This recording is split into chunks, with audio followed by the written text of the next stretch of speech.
दुख हर, दारिद्र्य हर, पाप हर, संकट हर, सुख संपत्ति कर, नमः पार्वती पते, हर हर महादेव। श्री शिवाय नमस्तभ्यम। प्रिय भक्तजनों, आप सभी को सावन मास की महाशिवरात्रि की ढेर सारी शुभकामनाएं। आज ही के दिन कांवड़िए अपने जल को भगवान भोलेनाथ को अर्पित करते हैं। दूर दूर से कांवड़िए बड़ी श्रद्धा के साथ जल लेके आते हैं और वह गंगा जल केवल गंगा जल नहीं होता, वह आस्था से भरा हुआ शिव भक्ति की अमृत धारा होती है। एक दिव्य व्रत यात्रा की शुरुआत आज हम करते हैं। तो इस दिव्य कथा को जो सुन रहा है, हे भोलेनाथ, उसके जीवन से दुख मिटे, संकट मिटे, महाकाल की कृपा सदा बनी रहे। सावन का महीना केवल एक काल नहीं, एक महान अवसर है जीवन को रोग, भय, दुख, दारिद्र्य से दूर करने का। शिव भक्ति वह अमृत मास है। यह सावन माह उस भोलेनाथ का मास है जिनकी कृपा से असंभव भी संभव हो जाता है। अगर आप चाहते हैं कि सावन मास में आपकी मनोकामनाएं पूरी हों, शिव जी की अनेक लीलाएं हैं। जो भी इस कथा को श्रद्धा से सुनता है, उसके दुख दरिद्र दूर हो जाते हैं, जीवन की गांठें खुल जाती हैं। शिव कथा एक अमृत रस है। नैमिषारण्य की पवित्र भूमि पर एक बार फिर से मंत्रों की ध्वनि, ऋषियों का संगठन और फिर वही प्रश्न उठा, शिव जी के 12 महीने में शिव जी का पुण्य मास कौन सा है? वह कौन सा मास है जिसमें देवों के देव महादेव अपने भक्तों पर कृपा करते हैं? सूत जी बोले, हे मुनि, जिस माह में हर बूंद में शिव तत्व हो, हर दिल में भक्ति हो, वह है श्रावण महीना। श्रावण का अर्थ सावन का महीना। जब आसमान से बूंद बरसती है तो वे बूंदे नहीं होती, वह शिव का आशीर्वाद होता है। श्रावण का महीना वह महीना है जिसमें भगवान भोलेनाथ का जलाभिषेक कर, कथा कहानियों के सुन के, व्रत करके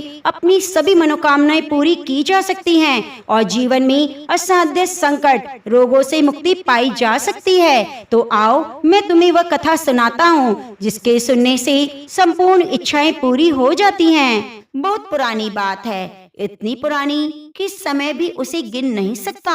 देवता असुर दोनों ही अमृत पाना चाहते थे। अमृत जो उन्हें अमर बना दे, जो उन्हें अजय शक्ति प्रदान करे। लेकिन अमृत कहाँ था? वो छिपा था क्षीर सागर की गहराइयों में। देवराज इंद्र ने सभा बुलाई। देवताओं के चेहरे पर चिंता की लकीरें साफ दिखाई दे रही थी। ब्रह्मा जी ने कहा, हमें समुद्र मंथन करना होगा। यही एक रास्ता है अमृत पाने का। लेकिन विष्णु भगवान मुस्कुराए और बोले, देवताओं, अकेले तुम यह काम नहीं कर सकते, तुम्हें असुरों की मदद लेनी होगी। यह सुनकर सभी देवता हैरान रह गए। असुरों से मदद जो उनके दुश्मन हैं। लेकिन विष्णु भगवान की बात में गहरा अर्थ छिपा था। कभी कभी जीत पाने के लिए दुश्मन का हाथ भी थामना पड़ता है। और फिर शुरू हुआ वे महान समुद्र मंथन। मंदराचल पर्वत को मथानी बनाया गया, बासुकी नाग को रस्सी बनाया गया, देवताओं ने पूंछ पकड़ी, असुरों ने सिर, और फिर शुरू हुआ मंथन। समुद्र उबल रहा था, लहरें आसमान को छू रही थी और फिर एक एक करके निकलने लगे 14 रतन। पहले कामधेनु, फिर उश्रवा घोड़ा, फिर ऐरावत हाथी। देवता खुश हो रहे थे, असुर भी नाच रहे थे। लेकिन यह खुशी ज्यादा देर तक नहीं टिकी, क्योंकि अचानक समुद्र में से उठा एक काला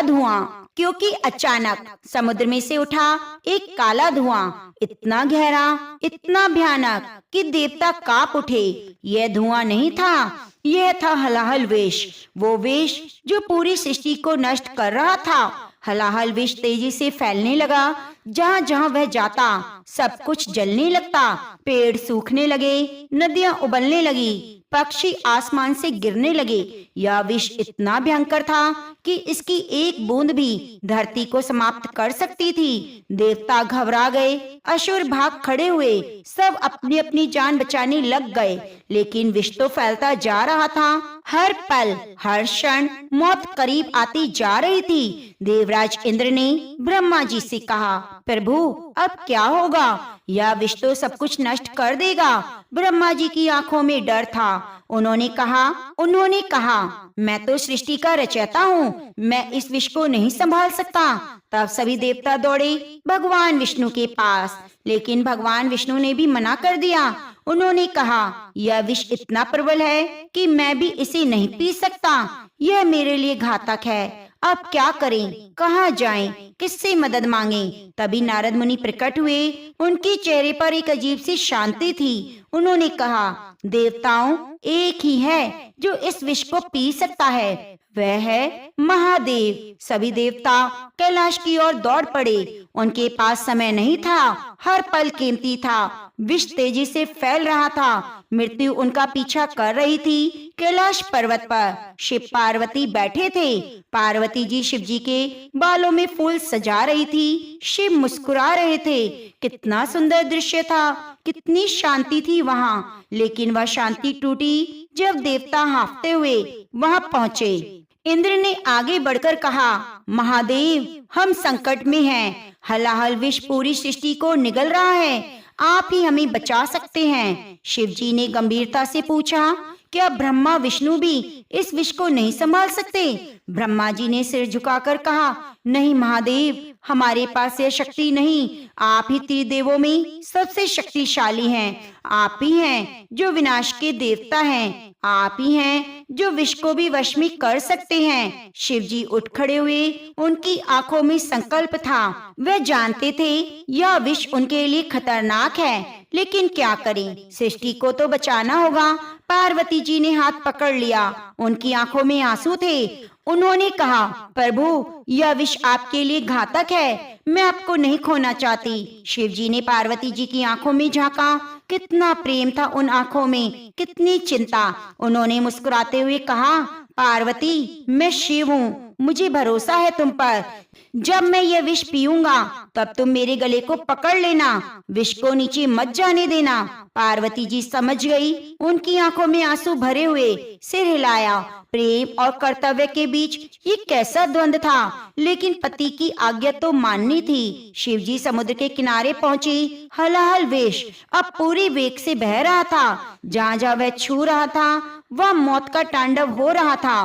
प्राणी मर रहे थे, पेड़ जल रहे थे, धरती कांप रही थी। शिव जी ने गहरी सांस ली। उन्होंने अपनी आंखें बंद की और फिर अपने हाथों में उस विष को समेट लिया।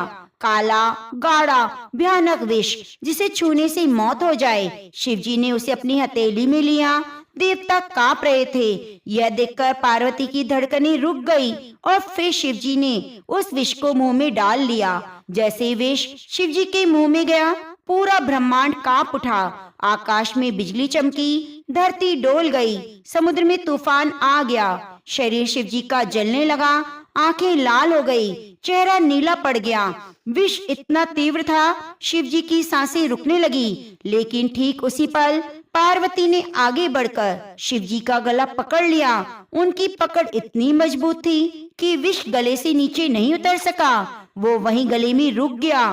तब हुआ एक चमत्कार। शिव जी का गला नीला हो गया, गहरा नीला जैसे रात का आसमान। विष वहीं रुक गया, गले में न ऊपर आया न नीचे आया। शिव जी ने आंखें खोली, उनका गला नीला था। देवताओं ने राहत की सांस ली। विष खत्म हो चुका था, सृष्टि बच गई। सभी देवताओं ने एक साथ जयकारा लगाया, नीलकंठ महादेव की जय हो। उस दिन से शिव जी को नीलकंठ कहा जाने लगा। वह जिन्होंने पूरी सृष्टि को बचाने के लिए विष पी लिया। जब शिव जी ने विष पिया तो शरीर जलने लगा। विष भले ही गले में रुक गया, लेकिन उसका असर पूरे शरीर पर हो रहा था। शिव जी को भयंकर पीड़ा हो रही थी। उन्होंने देवताओं से कहा। पार्वती जी घबरा गई। उन्होंने देवताओं से कहा शिव जी को ठंडक चाहिए, जल्दी कुछ करो। देवताओं ने गंगा जी को बुलाया। गंगा जी शिव जी के सिर पर प्रवाहित होने लगी, ठंडी पवित्र गंगा। लेकिन विष की गर्मी कम नहीं हो रही थी। तब चंद्रमा आगे आए। उन्होंने कहा महादेव, मुझे अपने सिर पर धारण करें, मेरी शीतलता आपको राहत देगी। शिव जी ने चंद्रमा को अपने सिर पर धारण किया। थोड़ी राहत मिली। फिर नागों ने कहा प्रभु, हमें अपने गले में लपेट लीजिए, हम आपको ठंडक देंगे। शिव जी ने नागों को भी अपने गले में धारण किया, लेकिन विष का प्रभाव इतना तीव्र था कि कम नहीं हो रहा था। तब ब्रह्मा जी ने कहा, महादेव को ध्यान में जाना होगा, केवल गहन ध्यान ही इस पीड़ा को शांत कर सकता है। शिव जी ध्यान में चले गए। देवताओं को डर था, अगर शिव जी ध्यान में रहते हुए सो गए तो क्या होगा, विष पूरे शरीर में फैल जाएगा और शिव जी का अंत हो जाएगा। इसलिए देवताओं ने निर्णय लिया, विष पूरे शरीर में फैल जाएगा तो अनर्थ हो जाएगा। इसलिए देवताओं ने निर्णय लिया, उन्होंने कहा, हम पूरी रात जागेंगे, हम शिव जी की स्तुति करेंगे, मंत्र जपेंगे ताकि शिव जी जागते रहें, हम उन्हें सोने नहीं देंगे। उस रात सभी देवता जागे, उन्होंने शिव जी की स्तुति की, नमः शिवाय का जाप किया, घंटे बजाए, शंख फूके, पूरी रात देवता जागते रहे। शिव जी भी ध्यान में जागते रहे और धीरे धीरे विष का असर कम होता गया। सुबह होते होते शिव जी ठीक हो गए। विष अब उन्हें कोई नुकसान नहीं पहुंचा रहा था। शिव जी ने देवताओं से कहा, तुमने मुझे बचाया, तुम्हारी भक्ति ने, तुम्हारे जागरण ने मुझे जीवित किया, इसलिए आज से यह रात विशेष होगी, यह महाशिवरात्रि कहलाएगी। जो भी इस रात जागकर मेरी पूजा करेगा उसके सारे पाप धुल जाएंगे, सारी मनोकामनाएं पूरी हो जाएंगी। लेकिन महाशिवरात्रि से जुड़ी एक और कथा है कि बहुत समय पहले जब सती ने अपने पिता दक्ष के यज्ञ में अपने आप को आग में समर्पित कर दिया तो शिव जी टूट गए थे, उनका दिल बिखर गया था।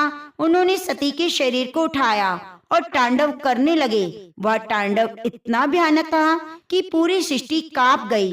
भगवान विष्णु ने अपने चक्र से सती के शरीर को काटना शुरू किया ताकि शिव जी का तांडव रुके। जहाँ जहाँ सती के शरीर की अंग गिरे वह शक्तिपीठ बन गए। अंत में शिव जी कैलाश पर्वत पर आ गए, लेकिन अब वह पहले वाले शिव नहीं थे, वो उदास थे, टूटे हुए थे। उन्होंने अपनी आंखें बंद कर ली और ध्यान में चले गए। हजारों साल बीत गए, लेकिन शिव जी ध्यान में रहे। दूसरी ओर सती ने हिमालय के घर में पार्वती के रूप में जन्म लिया। पार्वती बचपन से ही जानती थी कि उन्हें शिव जी से विवाह करना है। उनका पूरा जीवन केवल शिव के लिए था, लेकिन शिव तो ध्यान में थे, उन्हें संसार से कोई लेना देना नहीं था। पार्वती रोज कैलाश पर्वत पर जाती, शिव जी के पास बैठती, फूल चढ़ाती, जल से अभिषेक करती, लेकिन शिव जी की आंखें नहीं खुलती। दिन बीते, महीने बीते, साल बीते, लेकिन पार्वती हार नहीं मानी। उनका प्रेम इतना गहरा था कि कोई भी बाधा उन्हें रोक नहीं सकती। फिर देवताओं ने कामदेव को भेजा। कामदेव ने अपना पुष्पबाण शिव जी पर चलाया। शिव जी की आंख खुल गई, लेकिन वे क्रोधित हो गए। उन्होंने अपनी तीसरी आंख खोल दी, कामदेव को भस्म कर दिया। पार्वती जी ने यह सब देखा, उन्हें समझ आ गया, शिव जी को प्रेम से नहीं तपस्या से पाया जा सकता है। पार्वती जी ने तपस्या शुरू की, लेकिन ये कोई साधारण तपस्या नहीं थी, यह इतनी कठोर थी कि देवता भी हैरान रह गए। पहले साल पार्वती ने केवल फल खाए, दूसरे साल केवल पत्ते खाए, तीसरे साल केवल पानी पिया, चौथे साल पानी भी छोड़ दिया। ठंडी बर्फीली हवाएं चलती थीं, लेकिन पार्वती वहीं बैठी रहती। गर्मी में सूरज की तपती किरणें गिरती थी, लेकिन पार्वती हिलती नहीं थी। बारिश में पानी की धाराएं बहती थीं, लेकिन पार्वती का ध्यान नहीं टूटता। उनके पिता हिमालय रोते थे, यह देखकर उनकी माँ मैना विलाप करती, लेकिन पार्वती अडिग थी। उनका लक्ष्य केवल एक था। शिव हजारों साल बीत गए, पार्वती का शरीर सूख गया, हड्डियां दिखने लगी, त्वचा काली पड़ गई, लेकिन चेहरे पर एक अजीब सी चमक थी, प्रेम की चमक, समर्पण की चमक। ब्रह्मा जी ने कहा, इतनी कठोर तपस्या तो मैंने कभी देखी नहीं। भगवान विष्णु बोले, यह प्रेम की शक्ति है। जब प्रेम सच्चा हो तो कुछ भी असंभव नहीं। और फिर एक दिन शिव जी की तपस्या टूटी। उन्होंने आंखें खोली और देखा, एक स्त्री उनके सामने तपस्या कर रही है। उनकी तपस्या इतनी गहन थी कि शिवजी भी प्रभावित हो गए। शिवजी ने ब्राह्मण का रूप धारण किया और पार्वती के पास गए। उन्होंने पूछा, हे सुंदरी, तुम यहाँ क्यों तपस्या कर रही हो? पार्वती ने आंखें खोली। उनकी आवाज में शक्ति थी। उन्होंने कहा, मैं शिव को पाना चाहती हूँ। ब्राह्मण ने मुस्कुराते हुए कहा, शिव तो एक अजीब गरीब है। शमशान में रहते हैं, भूतों के साथ नाचते हैं, सांपों को गले में पहनते हैं। तुम जैसी सुंदर राजकुमारी उनके लायक नहीं। पार्वती के चेहरे पर गुस्सा आ गया। उन्होंने कहा, तुम शिव के बारे में क्या जानते हो? वे सबसे महान हैं। वे त्रिदेवों में सबसे शक्तिशाली हैं। वे भोले हैं, दयालु हैं। उनसे बड़ा कोई नहीं। मैं उन्हीं से विवाह करूंगी, चाहे कुछ भी हो जाए। यह सुनकर शिव प्रसन्न हुए। उन्होंने अपने असली रूप में आए। पार्वती के आंसू निकल आए। शिव ने कहा, पार्वती, तुमने मुझे जीत लिया। तुम्हारे प्रेम ने, तुम्हारी तपस्या ने मुझे पिघला दिया। मैं तुमसे विवाह करूंगा।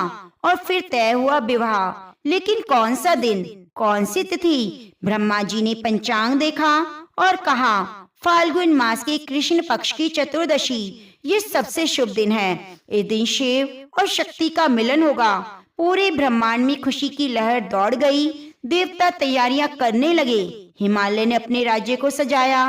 विवाह की रात आई। वह थी महाशिवरात्रि की रात। पूरी रात जश्न मनाया गया। देवता जागे, गंधर्वों ने गीत गाए, अप्सराएं नाची। शिवजी बारात लेकर आए। उनकी बारात कोई साधारण नहीं थी। उसमें भूत थे, प्रेत थे, नाग, किन्नर थे। सब विचित्र रूप में थे। जब मैना ने बारात देखी तो वे बेहोश हो गई। उन्होंने सोचा, ये कैसा वर मिला है मेरी पार्वती के लिए? ये कैसी बारात है? लेकिन पार्वती तो शांत थी। उन्हें पता था शिव का रूप नहीं, उनका हृदय देखना है। विवाह हुआ। शिव पार्वती ने फेरे लिए। उन्होंने एक दूसरे को वरमाला पहनाई और वह बन गए अर्धनारीश्वर, आदि शिव, आदि शक्ति। उस रात पूरा ब्रह्मांड जागा। सबने शिव पार्वती के विवाह का जश्न मनाया और तभी से यह परंपरा बन गई कि महाशिवरात्रि की रात जागना। इसीलिए कहा जाता है कि महाशिवरात्रि की रात जाकर आप भगवान शिव को प्राप्त कर सकते हैं। अब आइए आपको सुनाते हैं। शिवरात्रि के दिन 4 पहर की पूजा की जाती है और इन 4 पहर की पूजा में वृत कथा को जरूरी सुना जाता है। हर पहर की अपनी कथा का अलग ही महत्व है। तो आप इस कथा को अंत तक जरूर सुनिए, जिससे आपको महाशिवरात्रि की संपूर्ण पहर की पूजा का पुण्य फल प्राप्त हो सके।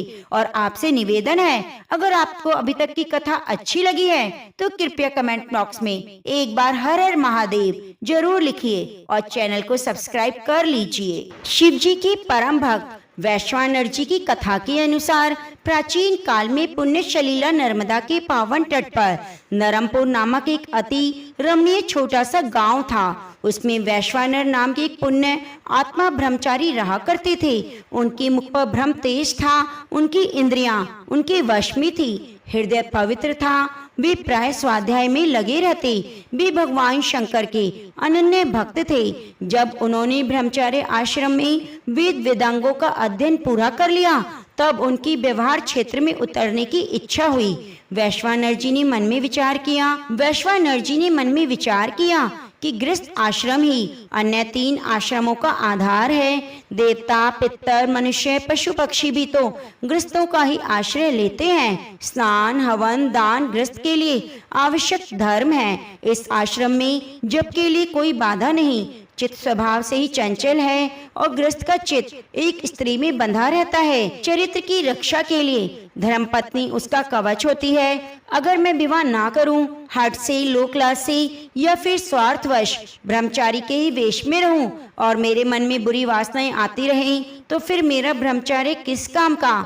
यदि गृहस्थ पर स्त्री पर कुदृष्टि ना डालूं, केवल अपनी पत्नी से संतुष्ट रहूं, ऋतुकाल में सहवास करूं, तो ग्रस्त होने पर भी ब्रह्मचारी ही हूँ। जो राग द्वेष से रहित होकर सदाचार पूर्व ग्रस्त जीवन व्यतीत करता है वह तो वानप्रस्थ से भी श्रेष्ठ है। क्षणिक वैराग्य की आवेश में आकर कोई घर छोड़ दे और घर की बातों का ही चिंतन करता रहे। घर तो वह छोड़कर आ गया है लेकिन उसका मन अभी भी घर परिवार में अटका हुआ है, तो उसे घर त्यागने का कोई फल नहीं मिलता। जो गृहस्थ किसी से किसी वस्तु की याचना नहीं करता, भगवान जिस भी परिस्थिति में उसे रखें, चाहे सुख में चाहे दुख में, प्रसन्न रहता है। उन सन्यासियों से भी बहुत उत्तम है जो भोजन के अतिरिक्त अन्य किसी भी वस्तु से भिक्षा मांगते हैं। इसलिए इसे गृहस्थ आश्रम को ही स्वीकार करना चाहिए। ऐसा विचार करके शुभ मुहूर्त में उन्होंने अपने अनुरूप कुलीन कन्या से विवाह किया और गृहस्थ धर्म के अनुसार सदाचार का पालन और भगवान का स्मरण करते हुए अपना जीवन व्यतीत करने लगे। उनकी पत्नी का नाम सुचिमती था। वे अपने पति को ही भगवान का स्वरूप मानकर उनकी सेवा करती। पंच महायज्ञ, देवता पितर और अतिथियों की पूजा सेवा प्रतिदिन होती। वैश्वानर के पूजा पाठ और अर्थ उपार्जन का समय निश्चित था। उनका प्रत्येक कार्य धर्म की प्रेरणा से युक्त था। उनकी धर्मपत्नी उनके प्रत्येक कार्य में निसंकोच बिना किसी प्रश्न के उनकी सहायता करती। वे दो शरीर एक प्राण थे। उनका जीवन बड़ा सुखमय था। भगवान का प्रेम दोनों के हृदय में था। इस तरह बहुत सारे दिन बीत गए। इधर संतान न होने से सुचिमती का मन बड़ा दुखी रहता। एक दिन उनके मन में यह बात आई तो उन्होंने अपने पति से कहा। उनके पति ने सोचा संतान प्राप्त करने के लिए हमें भगवान शंकर की आराधना करनी चाहिए। इसके बाद वे अपनी पत्नी को आश्वासन देकर काशी की यात्रा पर निकल पड़े। काशी भगवान शंकर जी का नित्य निवास स्थान है।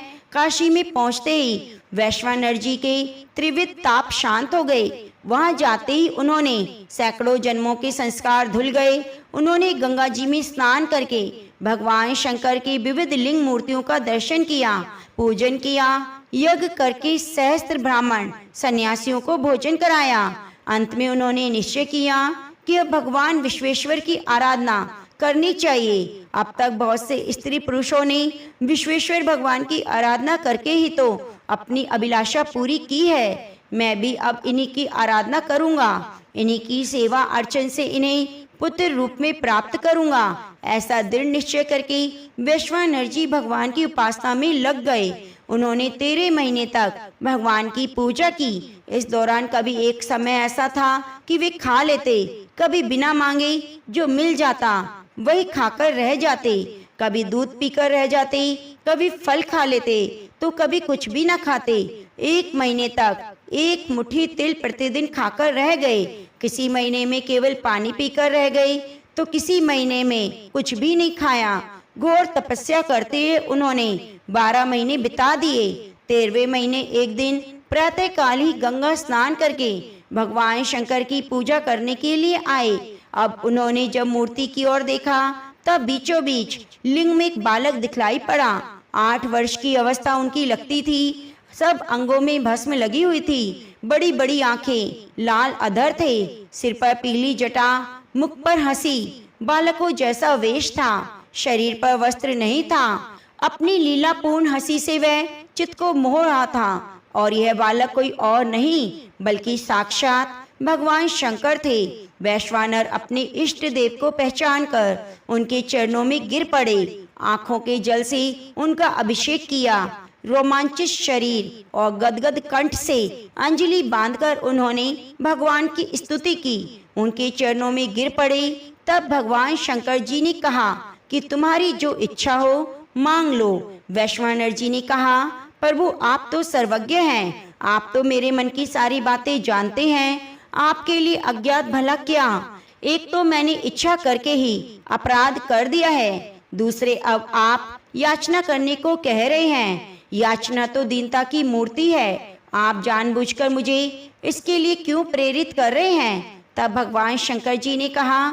तुम्हारी अभिलाषा पूर्ण होगी। सुचिमती की इच्छा पूर्ण करने के लिए तुमने जो तपस्या की है वह सर्वथा उचित है। मैं एक रूप से तुम्हारा पुत्र बनूंगा। मेरा नाम गोपति अग्नि अथवा वैश्वानर होगा। ऐसा कहकर भगवान अंतर ध्यान हो गए। वैश्वानर बड़े आनंद के साथ भगवान का स्मरण करते हुए अपने घर लौट आए।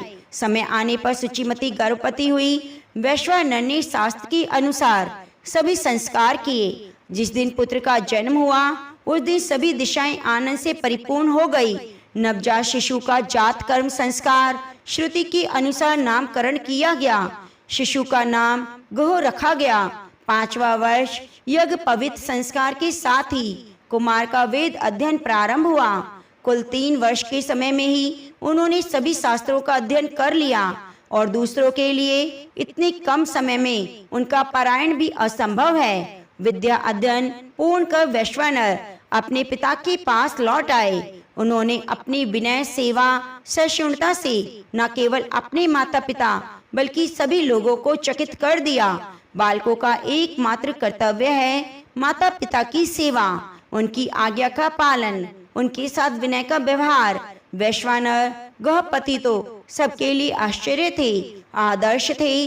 विद्या के साथ विनय भी चाहिए, यही मणिकांचन संयोग है। एक दिन भ्रमण करते हुए देव ऋषि नारद नरमपुर में वैश्वानर के घर पधारे। शुचिमती और वैश्वानर ने प्रेम और आनंद में भरकर उनका स्वागत किया। बालक गोह ने आकर उनके चरणों में प्रणाम किया। देव ऋषि नारद ने आशीर्वाद देते हुए वैश्वानर से बालक की प्रशंसा करते हुए कहा कि तुम्हारा दाम्पत्य जीवन धन्य है। यह तो तुम्हारा बड़ा सौभाग्य है कि तुम्हें ऐसा आज्ञाकारी पुत्र प्राप्त हुआ। पुत्र के लिए तो इससे बढ़कर और कर्तव्य नहीं। उसके लिए माता पिता ही गुरु और देवता हैं। उनकी सेवा ही सदाचार है। चरणों का जल ही तीर्थ है। पुत्र के लिए संसार में पिता ही परमात्मा है।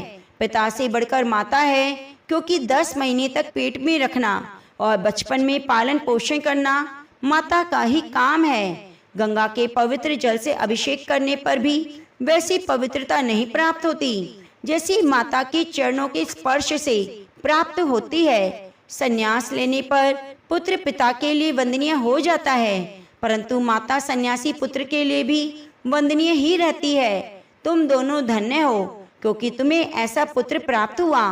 देवऋषि नारद जी जब ये कह रहे थे तो माता पिता के हृदय में कितना हर्ष हुआ होगा, इसका अनुमान भला कौन कर सकता है। देवऋषि नारद ने बालक को अपने पास बुलाते हुए कहा, बेटा आओ मेरी गोद में बैठ जाओ, तनिक तुम्हारे शरीर के लक्षणों को तो देखूं। माता पिता की आज्ञा से वह बालक देवऋषि नारद को प्रणाम करके बड़ी नम्रता से उनकी गोद में बैठ गया। देवऋषि नारद ने उनके शरीर का एक एक लक्षण देखा, तालु जीभ दांत देखे। इसके बाद गौरी शंकर जी और गणेश भगवान को नमस्कार करके कुमकुम मांगे हुए और गणेश जी को नमस्कार करके सूत से उत्तर मुख खड़े हुए बालक को पैर से सिर तक नाप लिया। उसके बाद कहा, वैश्वानर 108 अंगुल जिसके शरीर का प्रमाण है वह लोकपाल होता है। तुम्हारा बालक वैसा ही है। इसके शरीर में उत्तम पुरुष के 32 लक्षण हैं। उसके 5 अंग दीर्घ हैं, दोनों नेत्र, थोड़ी जानु, नसिका, 5 अंग सूक्ष्म, त्वचा, केश, दांत, उंगलियां, उंगलियों की गांठें, इनकी 7 स्थान लाल हैं। दोनों हाथ, दोनों आंखों के कोने तालु, जीवा, ओष्ठ, अधर, नख 3 स्थान विस्तीर्ण हैं। ललाट, कटी, वक्षस्थल इन लक्षणों से सिद्ध होता है यह बालक अवश्य ही महापुरुष है। देवऋषि नारद ने इसके अलावा माता पिता को बहुत सारे लक्षण दिखलाए जिनसे उस बालक की असाधारणता सिद्ध होती है। माता पिता सुनते सुनते अघाते नहीं थे, वे चाहते थे देवऋषि और कहें। देवऋषि ने भी अपनी ओर से कोई बात उठाकर नहीं रखी, सब कुछ कहते रहे। देवऋषि ने फिर अंत में कहा, इस बालक में सभी गुण हैं, सभी लक्षण हैं, फिर भी ब्रह्मा जी उसे नहीं छोड़ेंगे। विधाता के विपरीत होने पर सारे गुण दोष बन जाते हैं। अभी इसका 9वां वर्ष चल रहा है, 12वां वर्ष विद्युत के द्वारा इसकी मृत्यु हो सकती है। इतना कहकर देवऋषि नारद आकाश मार्ग से चले गए। माता पिता के हृदय में अब तो मानो वज्रपात हो गया। बालक ने देखा मेरे माता पिता बड़े दुखी हैं। तब उन्होंने मुस्कुराकर कहा, आप इतना क्यों डर रहे हो? तुम्हारे चरण कमलों में जब मैंने अपने सिर को रखा है तब तो काल भी मेरे को स्पर्श नहीं कर सकता, फिर वज्र तो मैं भला क्या करेगा। मेरे अनन्य स्नेही पूजनियों में मैं प्रतिज्ञा करता हूँ कि अगर मैं आपका पुत्र हूँ तो ऐसा काम करके दिखाऊंगा कि वज्र और मृत्यु दोनों मुझसे भयभीत रहेंगे। मैं भगवान मृत्युंजय की आराधना करूंगा। वे तो काल के भी काल हैं, उनकी कृपा से कुछ भी असंभव नहीं। बालक की वाणी क्या थी, अमृत की मानो वर्षा की बूंदें। सुनते ही माता पिता का हृदय शीतल हो गया, सुख की सीमा नहीं रही। फिर वे बोले, भगवान शंकर बड़े दयालु हैं, उन्होंने एक नहीं अनेकों की रक्षा की है। प्रलय की ददकती आग को हलाहल वेश, जिसकी ज्वाला से त्रिलोकी भस्म हो जाती है, करुणावश होकर भगवान शंकर उसे पी गए। उनसे बढ़कर दयालु और कौन हो सकता है। जाओ तुम उन्हीं की शरण में जाओ, उनकी आराधना करो। फिर बालक ने माता पिता के चरणों में प्रणाम किया, आश्वासन दिया, प्रदक्षिणा करके काशी की यात्रा की। उनका हृदय काशी के दर्शन मात्र से खिल उठा। मणिकर्णिका घाट पर स्नान करके विश्वेश्वर भगवान के दर्शन किए। इतना सुंदर, इतना मनोरम दर्शन, मानो परम आनंद उस लिंग के रूप में प्रकट हो गया हो। उन्होंने सोचा, मैं धन्य हूँ, त्रिलोकी के सार सर्वश्रेष्ठ शंकर जी का दर्शन मुझे प्राप्त हुआ है। मेरा तो बड़ा सौभाग्य है, मेरा तो बड़ा सौभाग्य है कि मुझे दर्शन हुए। देव ऋषि नारद ने मुझ पर बड़ी कृपा की, जिससे जीवन का यह परम लाभ मुझे मिला। मैं तो अब कृतकृत्य हूँ। उसके हृदय में आनंदमय भावों की बाढ़ आ गई। भगवान की भक्ति का रहस्य तो भगवान ही जानते हैं। भगवान भक्त के वश में होते हैं। भक्त कभी भगवान से विरक्त नहीं होते। चाहे भगवान भक्त के हृदय में प्रकट होकर प्रेम की लीला करें, चाहे भक्त के रूप में, दोनों में एक ही बात है। आज साक्षात शंकर जी भी जीवों के कल्याण के लिए भक्तों का मान रख रहे हैं। यह उनके लिए एक लीला है, परंतु जीवों के लिए भक्ति भावना की आराधना। इस मार्ग पर चलकर भला कौन नहीं अपना कल्याण कर सकता। उन्होंने शुभ मुहूर्त में शिवलिंग की स्थापना की, पूजा के बड़े कठोर नियम स्वीकार किए। प्रतिदिन गंगा जी से 108 घड़े जल लाकर भगवान का अभिषेक किया। 108 नीले कमलों की माला चढ़ाई। 6 महीने तक सप्ताह में एक बार कंदमूल खाकर रह जाना, 6 महीने तक सूखे पत्ते खाना, 6 महीने तक जल और 6 महीने तक केवल हवा के आधार पर रहना। जब पूजा पाठ निरंतर, भगवान शंकर का चिंतन, सरल हृदय भक्ति भावनाओं से परिपूर्ण, कभी भगवान की कपूर ध्वल भस्म भूषित सर्पविष्टित दिव्य मूर्ति का ध्यान, तो कभी करुणापूर्ण हृदय से गदगद प्रार्थना। 2 वर्ष बीत गए।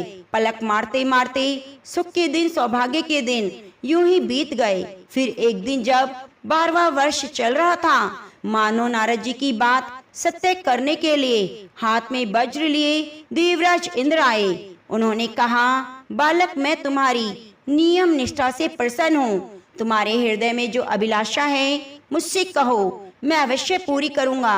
तब बालक ने कहा, देवेंद्र मैं आपको जानता हूँ, आप कुछ भी कर सकते हैं, परंतु मेरे स्वामी तो एकमात्र भगवान शंकर हैं। मैं उनके सिवा किसी और से वर नहीं लेता। तब देवराज ने कहा, बालक तू क्यों मूर्खता कर रहा है। मुझसे अलग शंकर जी का कोई अस्तित्व नहीं। मैं ही देवादि देव हूँ, जो चाहे मांग लो। बालक ने कहा, इंद्र आपका चरित्र किससे छुपा है। मैं तो शंकर जी के अलावा किसी और से वर नहीं मांग सकता। मारे क्रोध के देवराज इंद्र का चेहरा लाल हो गया। उन्होंने अपने हाथ में स्थित भयंकर वज्र से उसे डराया। वज्र की भीषण आकृति देखकर, जिसमें से विद्युत की लपटें निकल रही थी, मानो मूर्छित हो गया। ठीक उसी समय गौरी शंकर भगवान प्रकट हुए।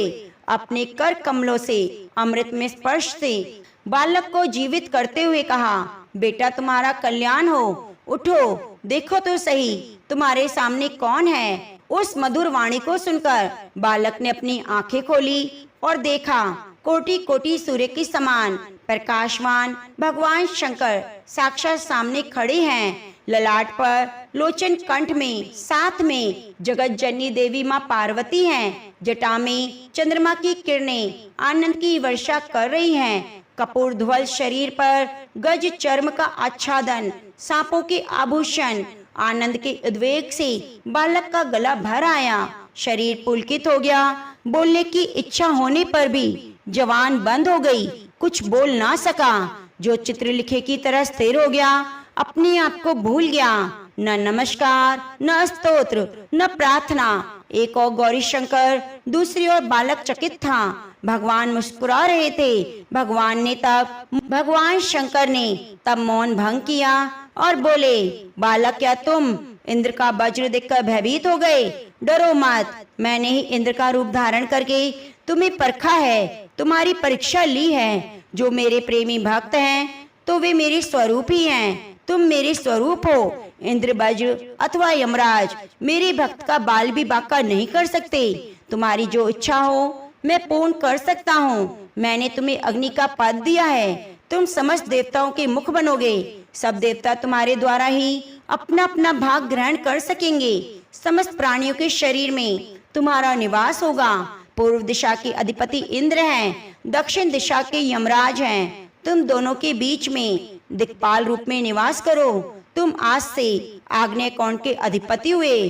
अपने पिता माता और बंधु जनों के साथ विमान पर चढ़कर तुम अग्नि लोक में जाओ और अपने पद के अनुसार कार्य करो। भगवान शंकर ने इतना कहते ही माता पिता बंधु बांधव सब वहां उपस्थित हो गए। सबके साथ भगवान शंकर के चरणों में नमस्कार करके वे फिर लोक को चला गया। भगवान शंकर लिंग में समा गए, जिसकी पूजा वो बालक किया करता था। भगवान शंकर ने स्वयं उस लिंग की बड़ी महिमा गाई। तो प्रेम से बोलिए, शिव भक्त वैश्वानर की जय, गोपति की जय।